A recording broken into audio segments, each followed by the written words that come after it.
Meus queridos alunos, estamos de volta após breve intervalo, terceiro bloco do nosso quarto encontro de processo penal. Vamos lá? Falávamos sobre o princípio da obrigatoriedade e falávamos que esse princípio não impede eventual pedido absolutório formulado pelo MP. Mas lembre-se, né? Pedir absolvição só depois do estágio probatório. Comento sempre com os alunos, aliás, aqui do MP de São Paulo, né, uma colega ex-aluna nossa, hoje promotora de justiça, me disse que durante aquele período, né, de aprendizado, escolinha, como o pessoal brinca, né, promotores e juízes têm que frequentar, dizia que o corregedor avisou aos promotores, né, recém-empossados que durante o estágio probatório o nome deles fica escrito a lápis na nossa instituição. Então, para evitar problemas, né, não saia por aí formulando tantos pedidos absolutórios. Pessoal, dito isso, a gente pode avançar com o princípio da obrigatoriedade e a gente analisa então agora os mecanismos de fiscalização desse princípio. Ou seja, tamanha a importância desse princípio que o próprio Código de Processo Penal trabalha com pelo menos 2 instrumentos que servem para controlar esse princípio. Quais são eles? Vamos lá. O primeiro mecanismo de fiscalização, colegas, é exatamente o quê? O artigo 28 do CPP. Já foi falado na aula anterior sobre investigação preliminar e vimos que o artigo 28 consagra o chamado princípio da devolução. Se o juiz não concorda com a promoção de arquivamento, o juiz devolve o conhecimento da matéria ao procurador-geral. É o princípio da devolução. Então, isso funciona como um certo mecanismo de controle do princípio da obrigatoriedade. Aliás, alguns doutrinadores dizem que, nesse caso, o juiz estaria fazendo o quê? O juiz estaria exercendo uma função anômala de fiscal do princípio da obrigatoriedade, que é até questionada por muitos, até que ponto isso violaria ou não a imparcialidade, mas é o que é aplicado, fazer-se o quê? O segundo mecanismo de fiscalização, senhores, é exatamente qual? É a ação privada subsidiária da pública.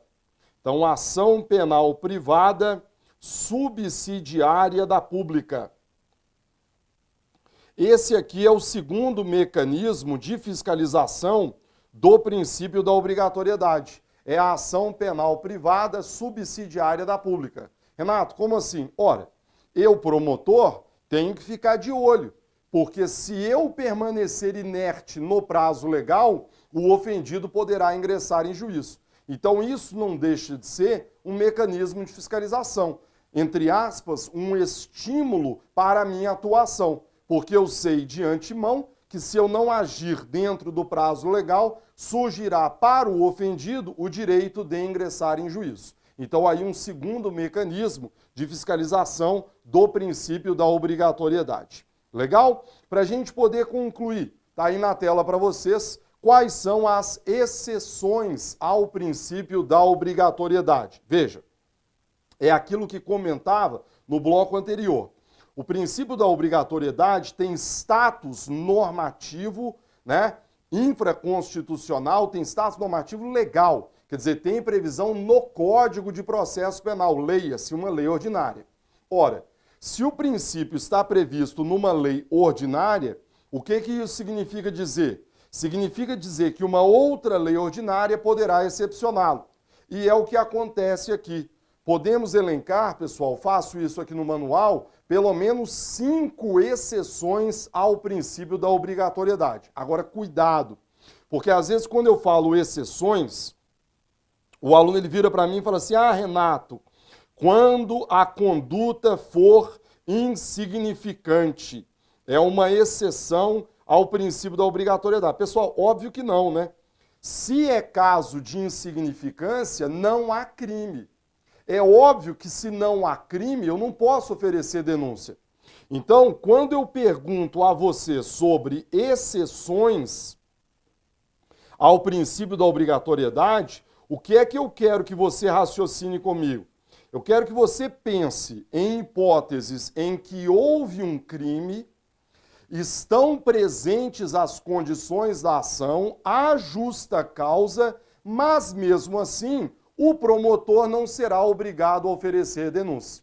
Quais são essas hipóteses? Vamos lá? A primeira que o aluno costuma lembrar é essa aí listada para vocês. É a nossa querida transação penal, prevista no artigo 76 da Lei 9.099 de 1995. Inclusive, a doutrina costuma se referir à transação penal como princípio da obrigatoriedade mitigada, princípio da discricionariedade regrada. Por quê? Porque tratando-se de infração de menor potencial ofensivo, eu posso deixar de oferecer denúncia e oferecer uma proposta de transação, visando ao cumprimento imediato de uma pena restritiva de direitos ou de uma pena de multa.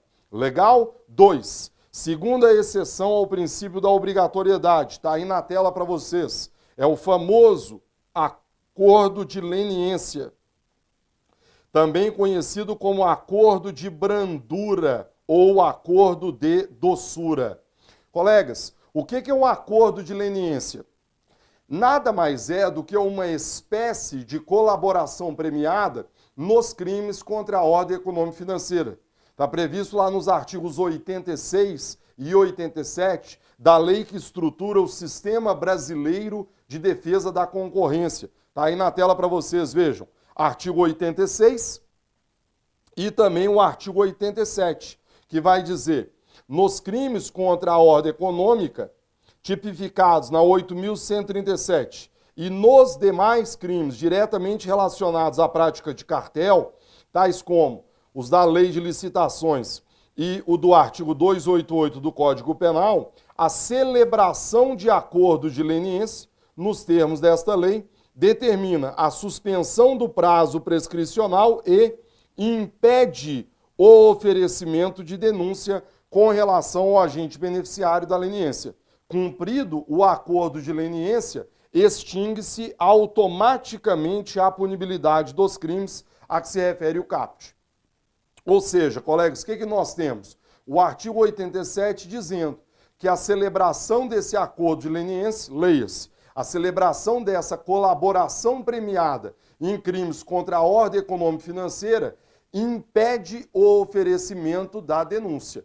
E cumprido o acordo, estará extinta a punibilidade. Ora, se a própria lei está dizendo que o promotor estará impedido de oferecer denúncia, é evidente que temos aí, então, uma segunda exceção ao princípio da obrigatoriedade.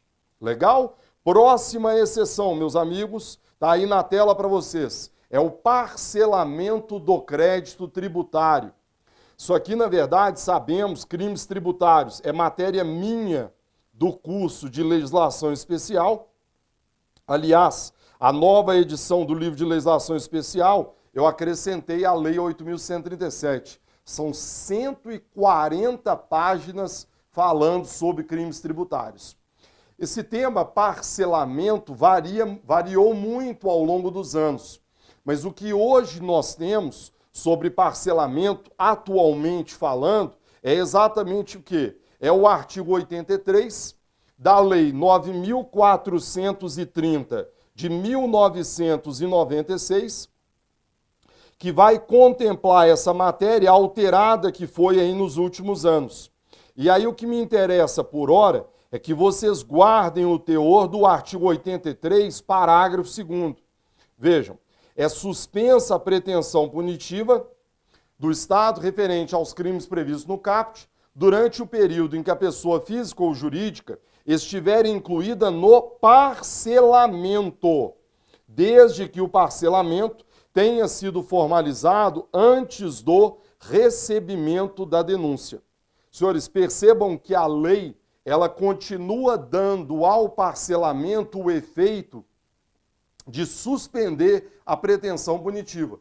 Só que agora o legislador teve o cuidado de estabelecer, no ano de 2011, pela lei que aumentou o salário mínimo, o legislador teve o cuidado de dizer que para que esse efeito seja produzido, o parcelamento deve ter sido formalizado antes do recebimento da denúncia. Legal. Então, o que você tem que tomar cuidado? Tomar cuidado com isso. Ora, se o parcelamento é causa de suspensão da pretensão punitiva, e se ele agora, desde 2011, só pode ser feito antes do recebimento da denúncia para produzir esse efeito, é evidente, então, que temos aqui uma nova exceção ao princípio da obrigatoriedade. Porque vamos imaginar, o Charles está devendo a fazenda, praticou um crime contra a ordem tributária. Ele vai lá e faz um parcelamento. Quando? Antes do recebimento da denúncia. Ora, se houve o parcelamento antes do recebimento, a pretensão punitiva estará suspensa. Obviamente, eu, promotor, não vou poder oferecer denúncia contra o Charles. Terceira exceção está aí. Quarta exceção, colegas, está aí na tela para vocês. Qual é a quarta exceção ao princípio da obrigatoriedade? É o termo de ajustamento de conduta em crimes ambientais. Quanto a este, você vai fazer a seguinte observação. Há controvérsias. Até para ser muito honesto com vocês e não parecer que é algo pacífico, que não há nenhuma polêmica quanto a isso. Por que eu estou dizendo isso? Seguinte, a doutrina diz uma coisa, tá? O STJ diz outra coisa. A doutrina, poderíamos dizer também, o próprio Supremo Tribunal Federal, tem até um julgado aí, um precedente antigo, no material de apoio de vocês que confirma isso. Mas o que a doutrina diz e o que o STJ diz? A doutrina diz o seguinte, se houve um crime ambiental, foi instaurado um inquérito civil. E lá no curso desse inquérito civil, foi celebrado com o Ministério Público um termo de ajustamento de conduta. O que a doutrina sustenta? Ora, até como estímulo para cumprir esse termo, o MP estaria impedido de oferecer denúncia. O que na minha cabeça faz todo o sentido do mundo, né, pessoal? Por quê?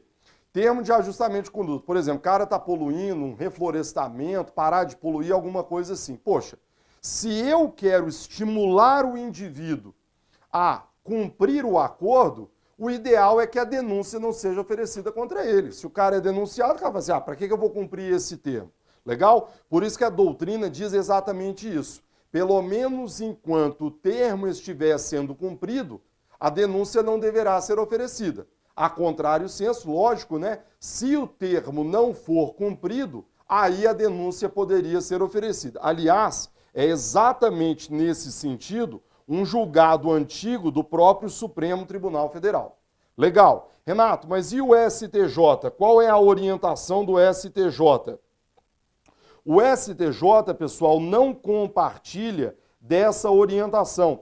O julgado aqui me referi do Supremo, se você quiser anotar, é o habeas corpus 92.921. Então é o HC 92.921, em que o Supremo disse exatamente isso, né? Quer dizer, enquanto estiver sendo cumprido, não ofereça denúncia. Renato, mas qual é a orientação do STJ? O STJ não concorda com isso. O STJ vai dizer que o processo penal não tem nada a ver com as questões administrativas.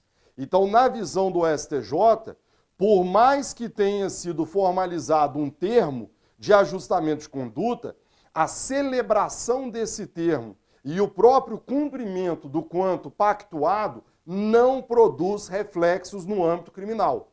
Leia-se, portanto, que o Ministério Público pode e deve oferecer denúncia, ainda que esse termo tenha sido celebrado.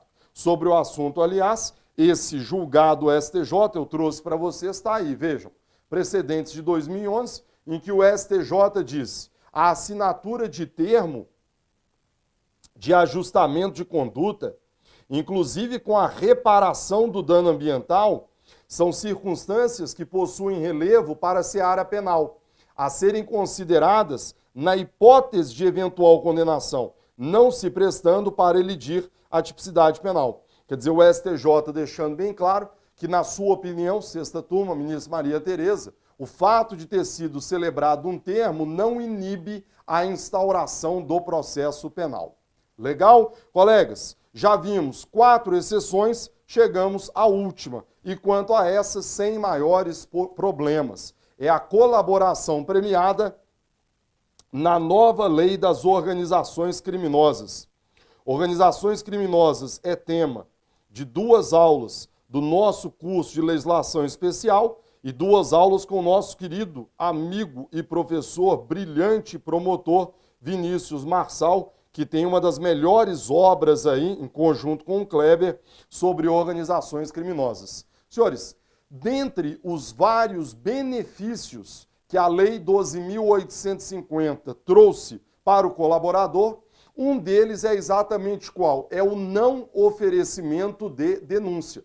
Então, está aí na tela para vocês o teor do artigo 4º, parágrafo 4º, que vai dizer o seguinte, vejam, Lei 12.850 de 2013, artigo 4º, parágrafo 4º.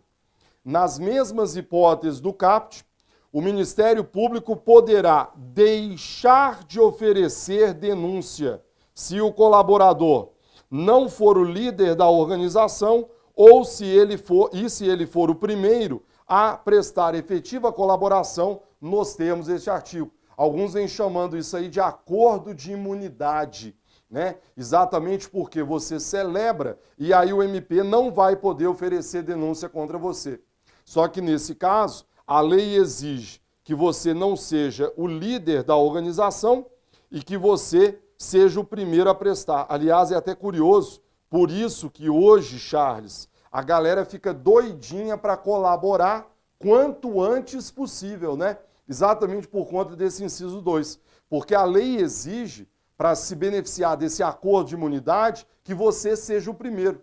Quer dizer, de maneira muito sábia, o legislador aqui, ele estimula a colaboração. E ele cria a dúvida do capeta. Porque a dúvida do capeta é, nós dois caímos. Eu fui preso, você também está preso. E aí, eu fico olhando para o Charles e fico me perguntando, será que o Charles vai abrir o bico? Eu olho aqui para isso. Será que ele vai abrir o bico? Aí eu falo assim, nossa, se ele abrir o bico, eu danço, porque eu não vou ser o primeiro. Ah, não, eu vou ser o primeiro. Mas é foda. Você fica rindo, Charles, porque desgraça dos outros, né, é uma maravilha. Mas na prática é o que vem acontecendo. Prende-se várias pessoas, evita-se o contato entre elas enquanto estão presas, exatamente por quê? Para que fique essa dúvida no ar. Você fica pensando, o Charles vai colaborar? Ah, melhor eu atravessar antes dele. Na prática é o que vem acontecendo por aí. Maravilha, Charles. Você abriria o bico, Charles? Abriria ou não abriria? Não? Então tá bom, vou te deixar 10 dias preso e aí depois a gente volta a conversar, tá, Charles? Se bem com o ritmo de gravação que está praticamente, né, aí uma prisão cautelar. Charles, próximo princípio está aí na tela para vocês, princípio da indisponibilidade. Pessoal, fechamos obrigatoriedade e agora podemos passar ao próximo princípio, que é o princípio da indisponibilidade. Legal. Também conhecido como indesistibilidade. Lembre-se, esse princípio é válido apenas para a ação penal pública. Esse princípio, então, ele não vale para a ação penal privada, só vale para a ação penal pública. E ao contrário do princípio da obrigatoriedade, esse princípio é aplicável durante o processo. Ou seja, o princípio da obrigatoriedade fala-se muito nele antes do início do processo. Esse não. Esse é durante o processo, aí você deixa a obrigatoriedade e fala em indisponibilidade ou, se vocês preferirem, indesistibilidade. Renato, o que significa esse princípio? Fácil. Significa que, se trata de processo num crime de ação penal pública, o MP não pode desistir.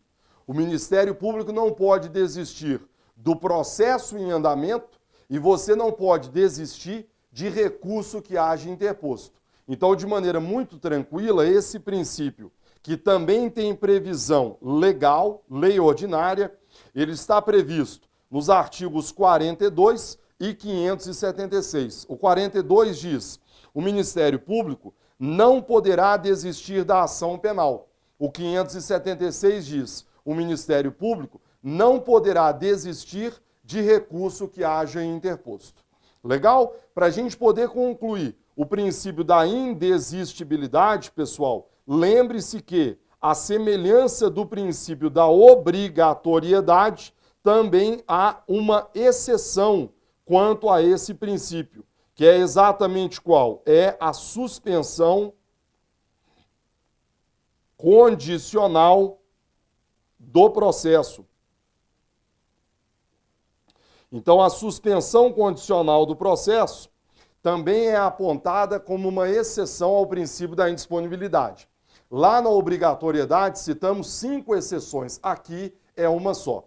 A suspensão condicional do processo está prevista no artigo 89 da Lei dos Juizados, está aí inclusive na tela para vocês. E, grosso modo, o que é a suspensão? Crimes com pena mínima igual ou inferior a 1 ano. Eu ofereço denúncia, o juiz a recebe. E logo depois, se aceita a proposta, o processo ficará suspenso. Então, para muitos, teríamos aí uma exceção ao princípio da indisponibilidade, porque, de certa forma, o Ministério Público estaria dispondo de um processo em andamento, mas, logicamente, desde que aceitas e desde que cumpridas todas as condições que deram ensejo àquela proposta. Legal? Colegas, prosseguimos e chegamos aí ao último princípio da ação penal pública, divisibilidade. Por que eu estou colocando divisibilidade? Porque há 2 correntes, vejam comigo aqui. Ó, detalhe, nós estamos falando, eu vou até colocar aqui, ó, nós estamos falando da ação pública. Ainda não chegamos nos princípios específicos da ação privada. No âmbito da ação penal pública, qual é o princípio válido? Alguns doutrinadores dizem que o princípio válido seria o princípio da indivisibilidade. Seria esse aqui. Então, esse seria o princípio válido para a ação penal pública, indivisibilidade. Renato, qual é o raciocínio?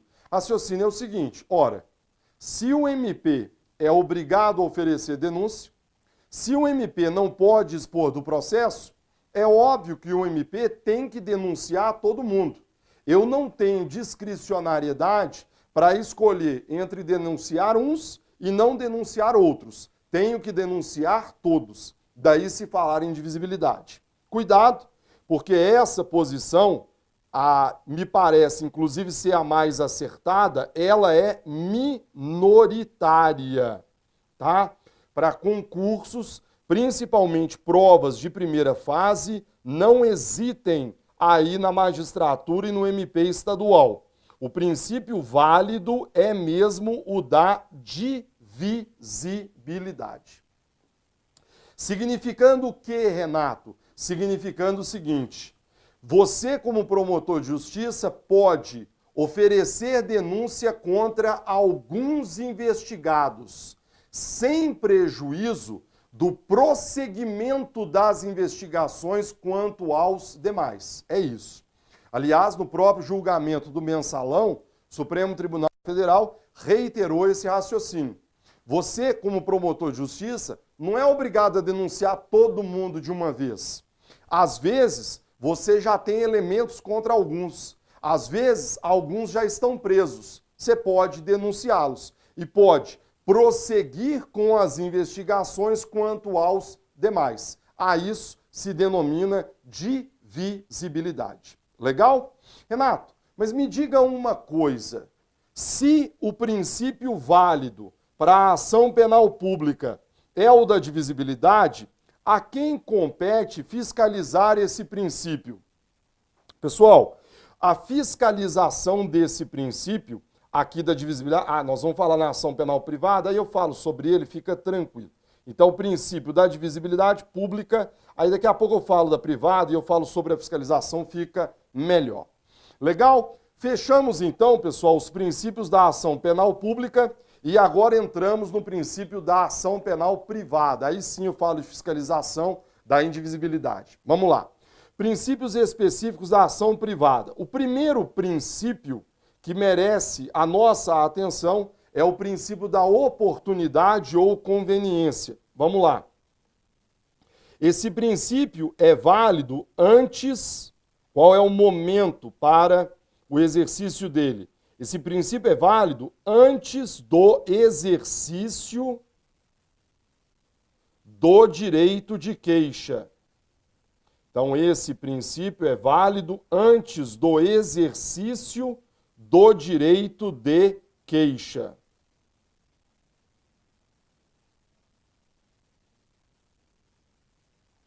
Legal. Então, quer dizer, você ainda não exerceu o seu direito, nesse momento fala-se em oportunidade ou conveniência. Renato, qual é a ideia? Muito simples. Mediante critérios próprios de oportunidade ou conveniência, incumbe ao ofendido ou ao seu representante legal deliberarem se vão ingressar em juízo. Então, pessoal, se eu fui vítima de um crime de ação privada, crime contra a honra e qualquer, o problema é meu. Quer dizer, ninguém tem que me obrigar a oferecer queixa, o problema é meu. Aliás, nem teria como me obrigar. Por isso se fala em oportunidade ou conveniência. Quer dizer, mediante critérios próprios, o ofendido tem oportunidade ou conveniência para exercer ou não o seu direito de queixa.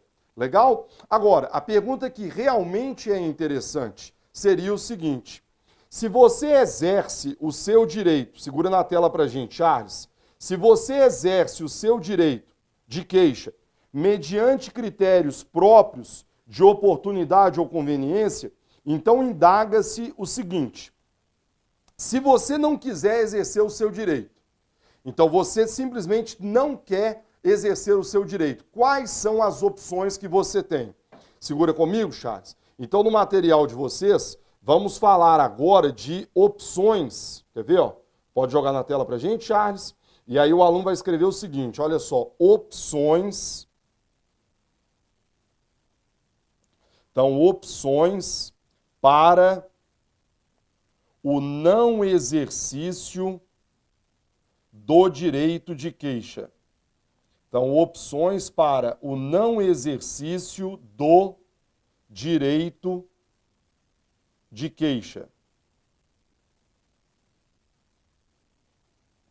Quais são as opções que a pessoa tem caso ela não queira exercer o seu direito de queixa? Aí sim a pergunta fica boa. Quer dizer, raciocine comigo, Charles. Você foi vítima de um crime de ação penal privada, calúnia, difamação e injúria. Só que você não quer mexer com isso. Você fala assim, melhor deixar para lá. O deixar para lá, traduza para mim tecnicamente, traduza para dentro do processo penal. Como é que você deixa para lá um crime de ação penal privada? Senhores, primeira resposta que o aluno me dá de cara, o aluno fala assim, professor, deixa para lá. O deixa para lá, pessoal, vamos traduzir, porque aqui nós temos que usar uma terminologia adequada. O deixa para lá é a decadência. Então, no material de vocês, a gente passa neste exato momento, segura comigo, Charles, a falar então sobre a nossa querida decadência. O que é decadência? Qual é o prazo legal? Qual é a consequência da decadência? Outro detalhe importante. A decadência começa a fluir, o prazo decadencial começa a fluir a partir de qual momento? Então vamos falar tudo sobre decadência neste exato momento. Só localizar aqui os meus slides. Legal. Pessoal, a decadência então está aí na tela para vocês no artigo 107 do Código Penal. O artigo 107 diz: extingue-se a punibilidade pela prescrição, decadência ou perempção, pela renúncia do direito de queixa ou perdão nos crimes de ação privada. Então vejam, meus amigos, que a decadência, ela tem natureza jurídica de causa extintiva da punibilidade. Maravilha. Renato, me fala uma coisa. Qual é o conceito de decadência? Anote aí no material de apoio. A decadência, senhores, ela nada mais é do que a perda do direito de ação penal privada ou do direito de representação em virtude do seu não exercício dentro do prazo legal. Então isso é decadência. Quer dizer, você tinha um direito, no caso, ação penal privada, no caso, representação, só que você não o exerceu dentro do prazo legal. O direito não socorre àquele que dorme. O que vai acontecer com você? Você vai perder o seu direito. A isso se denomina o quê? Decadência. Legal? Renato, me diz, qual é o prazo decadencial? Tem prazo? Tem. Pelo menos em regra, o prazo é de 6 meses. Então, 6 meses é o prazo decadencial. Outro detalhe importante, qual é o marco inicial desse prazo? Quer dizer, o prazo decadencial começa a fluir a partir de qual momento? Senhores, raciocínio é muito tranquilo. Decadência é a perda de um direito que você não exerceu, mas que podia ter sido exercido. Ora, se eu tenho um prazo decadencial, é óbvio que esse prazo só pode começar a fluir a partir do momento em que eu puder exercer o meu direito. Logo, qual é o marco inicial da decadência? É o momento em que você conhece a autoria do delito. Dá uma lida comigo no Código de Processo Penal e veja o que nos diz o artigo de número 38. O 38 diz: salvo disposição em contrário, o ofendido ou seu representante decairá do direito de queixa ou de representação, se não o exercer dentro do prazo legal de 6 meses, contados do dia em que vier a saber quem é o autor do delito. Ou no caso do 29, lembre-se que o 29, ele trata da ação penal privada subsidiária da pública. Então, na ação penal privada subsidiária da pública, o seu prazo decadencial de 6 meses começa a fluir a partir do dia em que se esgotar o prazo para o oferecimento da denúncia. Então, pessoal, isso é decadência. É a perda do direito de queixa ou de representação em virtude do seu não exercício dentro do prazo legal. Algumas observações finais. Primeiro, eu disse que, em regra, o prazo é de 6 meses. E, em regra, contados a partir do conhecimento da autoria. Por que eu falo em regra? Porque há exceções. Quer ver uma exceção interessante? Aquele crime do artigo 236. Induzimento a erro essencial e ocultação de impedimento.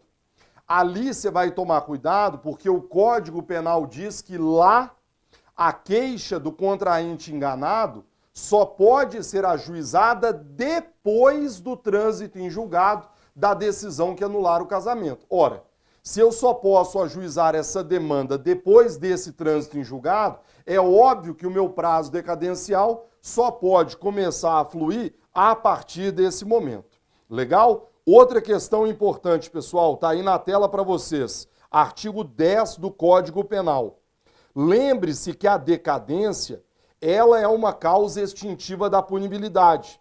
Logo, significa dizer que o prazo decadencial, ele deve ser contado à luz do artigo 10 do Código Penal. O que isso significa dizer? Significa dizer que o dia do começo inclui-se no cômputo do prazo. Então, para te dar um exemplo muito tranquilo, vamos pegar o dia 20 de abril de 2017. 20 de abril de 2017. Houve um crime de ação penal privada. Quando vai se dar a decadência? Você tem que entender que, se é decadência, o dia do início é computado. Então, o dia 20 já vale como o primeiro dia. Logo, 6 meses, basta diminuir um. 20 de abril, vou jogar 6 meses. Abril, 6 meses, eu vou chegar aonde? Outubro. Dia 20, eu diminuo um dia. Então, dia 19 de outubro de 2017, vai se operar a decadência. Sobre o assunto, aliás, trouxe inclusive um julgado aí para vocês. Vejam, como regra, prazo decadencial 6 meses. E em se tratando de causa extintiva da punibilidade, prazo tem natureza penal, devendo então ser contado nos termos do artigo 10 do CP, e não de acordo com o Código de Processo. Quer dizer, inclui-se no cômputo do prazo o dia inicial. Assim, tendo em vista que ambas as queixas foram oferecidas quando já esgotado o prazo legal, há que se reconhecer a extinção da punibilidade em razão da decadência, queixas rejeitadas, né? Você vê aí então o STJ dizendo isso. Legal? Fechamos a decadência, fazemos então aí o nosso terceiro intervalo e voltamos já já.